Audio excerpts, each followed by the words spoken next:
నారాయణ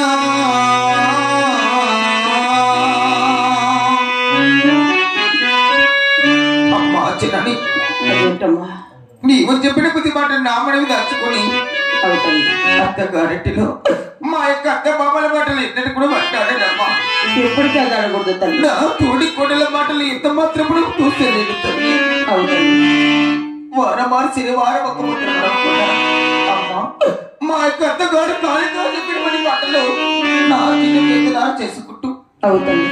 మన పుట్టింటికి మా యొక్క అత్తగారింటి కూడా మంచి పేరు తెచ్చారు తల్లి. నాకు అదే మహాభాగ్యం అమ్మా. మంచి మంచి మేలకమని నీ అన్న కొరకు ఇచ్చినారు పెళ్లి చేశారే.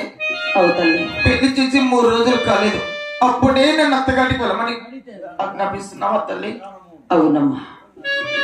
అమ్మా 10 మంది మగవారిని చుట్టూ పల్లెత్తి నవ్వకుండా ఎప్పటికీ గొడవలో అమ్మా ఆఖరిని వారు మాకు మెన్నడికి చూడకుండా పొద్దు పోయి పొరిగింటికి ఏనాడికి వెళ్ళకుండా అవునమ్మా నీవు చెప్పిన మాట నామని దాచుకుంటాను తల్లి. అలాగే తల్లి.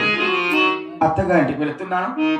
నాకు చివరిసారిగా మన పుట్టింటి వారి బస్కు కవ్విచ్చి ఒక్కాకు వడి బియ్యం వచ్చి అలాగే పంపించామమ్మా.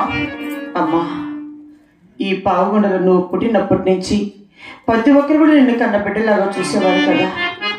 ప్రతి ఒక్కరి దగ్గర బస్సు కొంచెం తీసుకొని ఒడిగాల బియ్యం తీసుకుని అత్తగారు వాళ్ళకి వెళ్ళిరా తల్లి.